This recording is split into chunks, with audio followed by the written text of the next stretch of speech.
en Notimundo a la Carta. Una opción para mantenerse informado. Con Gisela Bayona.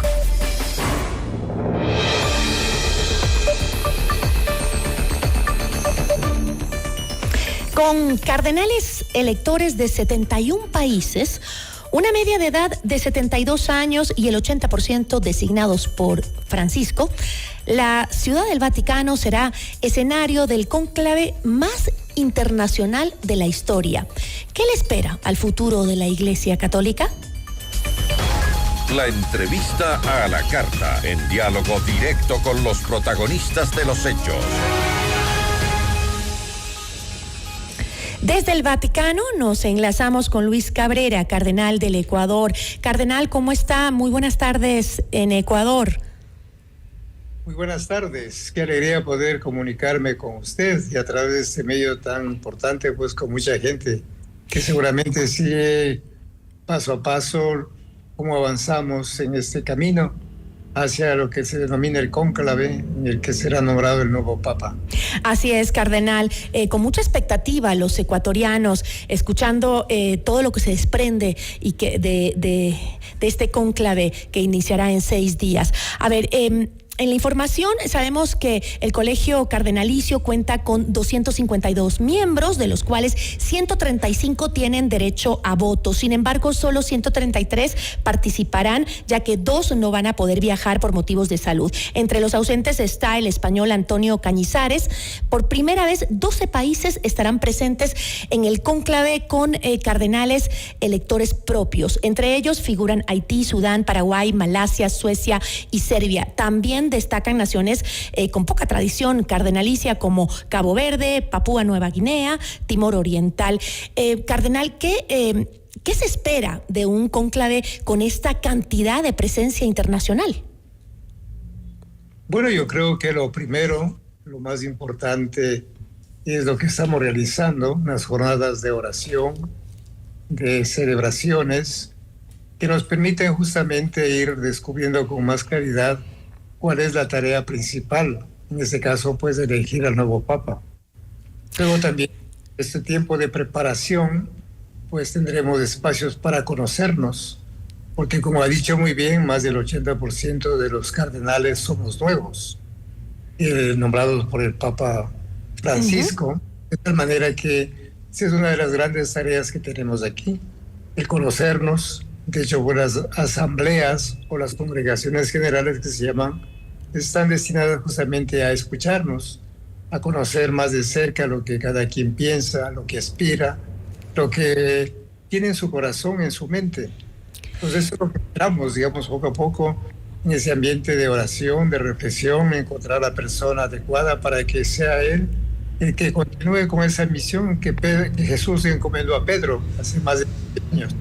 Cardenal, como usted ha dicho, el 80% de cardenales fueron designados por el mismo Francisco.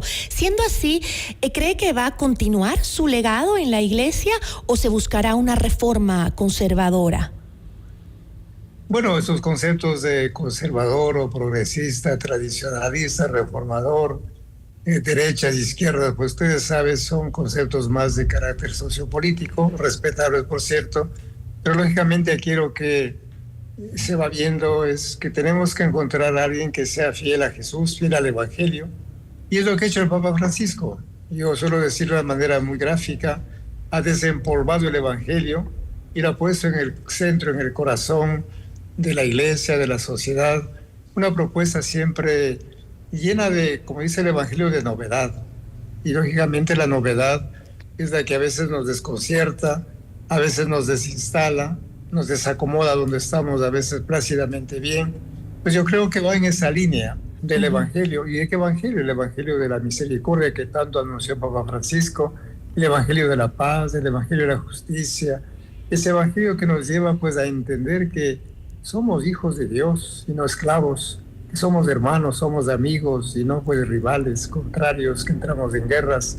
También ese Evangelio que nos permite servir a los demás. El servicio va a ser una de las características fundamentales. No somos patrones, no somos gente que vamos a dominar. Y finalmente también pues a saber que los bienes que tenemos deben ser administrados de tal manera que todas las personas, entonces claro, por ahí va el mensaje nuestro, como digo, más allá de que si es reformador, si es nacionalista, si es progresista, si es conservador, yo sigo diciendo, son conceptos muy respetables, por supuesto, pero que no se puede, pues, encasillar a las personas. Entiendo sus palabras, cardenal. Sin embargo, es innegable que vivimos en un mundo en un momento, digamos, geopolítico que ha marcado la agenda internacional durante los últimos años, el avance de la ultraderecha en Europa, la guerra en Rusia, el avance del conflicto bélico en Israel y Palestina. Por eso es que yo le pregunto sobre esto y nos gustaría saber si el cónclave será también el momento donde la Iglesia define una postura política. Y le digo esto porque el Papa Francisco fue una figura que levantó la discusión sobre una Iglesia que muchos incluso tildaban de comunista. Bueno, lógicamente el Evangelio toca todas las dimensiones del ser humano, no solamente la dimensión espiritual, que es la base, también las relaciones humanas, las relaciones sociales, las relaciones políticas, económicas, todo el tipo de relaciones culturales y relaciones que a veces son hostiles, que son causa de tanto dolor, tanto sufrimiento. Por eso que son temas que necesariamente los papas tienen que tocar, porque está en el corazón del Evangelio. Entonces yo creo que desde esa perspectiva el Papa Francisco, cuando ha hablado de la amistad social, la fraternidad, que justamente nos lleva a pensar más allá de esos muros que se han ido levantando por razones a veces históricas, geográficas, étnicas, culturales. El Evangelio está ahí, el Evangelio es para la vida. Y repito, pues no solamente para la dimensión espiritual, que es fundamental, es el punto de partida. Yo creo que en ese sentido, pues la Iglesia siempre tendrá una palabra, algo que decir. Ahora mismo, fíjese usted, el Papa ha calificado de que estamos ya en la Tercera Guerra Mundial, realizada por pedazos, decía él, ¿no? Porque son más de 30, 40 guerras que no sabemos, donde se desangran realmente, donde hay tantos niños, tantas personas que son víctimas. Y a veces víctimas de qué, de la codicia, del ansia de dominar, de pisotear al otro. Entonces necesariamente pues la Iglesia tiene que estar ahí porque no podemos ser indiferentes, indolentes ante el dolor humano. No nos olvidemos que Jesús vino a predicar la palabra de Dios, claro que sí, pero Él curó a mucha gente, Él expulsó tantos demonios y Él pues condenó también a veces esas formas tan autoritarias, vengan de cualquier corriente política, de derecha, de izquierda, ahí sí caben la terminología, ¿no? De derecha, ultraderecha, izquierda, que realmente pisotean al ser humano. De hecho, Jesús fue muy claro cuando decía, miren los jefes de este mundo cómo oprimen y se hacen llamar benefactores. Y Jesús hace una gran propuesta, no así entre ustedes. El que quiera ser el primero sea el último, el que quiera ser el mayor sea el menor, porque dice, yo no he venido a ser servido, sino a servir. Yo creo que ese es el Evangelio. Por eso yo suelo decir que hay que evangelizar la política para que sea al servicio de los demás, evangelizar la economía para que piensen los más pobres, que ustedes con Ecuador, por ejemplo, tenemos cientos, miles, millones de personas que no tienen condiciones mínimas para vivir con dignidad. Entonces no podemos cambiar. Y ese es el gran escándalo que ya desde el año 68 en América Latina se evidenció. O sea, ¿cómo es posible que en países que nos decimos cristianos, que nos decimos católicos, haya tanta injusticia, haya tanta violencia? ¿Qué pasa aquí? Como que el Evangelio no logra penetrar las estructuras de la familia, ahí de la sociedad. Entonces yo creo que por ahí va también el mensaje nuevamente del Papa que se ha nombrado, ¿no? Ahora, justamente volviendo a la elección, entiendo que Brasil lidera en América del Sur con 7 cardenales electores de los 8 que tiene. Argentina también cuenta con 8, pero solo 4 van a poder votar. En la región también participarán representantes de Chile, Colombia, Ecuador, Paraguay, Perú, Uruguay, Cuba, Guatemala, Haití y Nicaragua, cada uno con un elector. ¿Podría eso significar que quizás exista otro papa latinoamericano? Bueno, ahí ya depende mucho de los electores, como se acaba de decir. Yo es la primera vez que voy a participar. Me parece importante ya comenzar por la palabra cónclave, que significa estar encerrados. Y no se trata de un secretismo, de una cosa misteriosa, enigmática, sino es crear las condiciones justamente para que los electores no perdamos la libertad, para que no nos dejemos guiar por intereses personales o de grupo, geopolíticos, por ejemplo, o también que tengamos pues presiones de fuera, cualquier tipo de presión que puede ser social, económica, política o religiosa.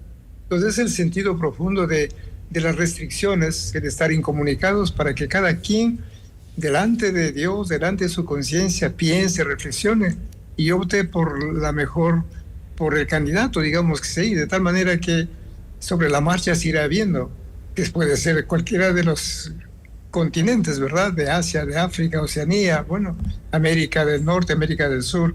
Pues por eso, por el momento, no hay como una preferencia particular de un grupo y otro grupo. Pero ¿cuáles cree usted, cardenal, que son los más opcionados?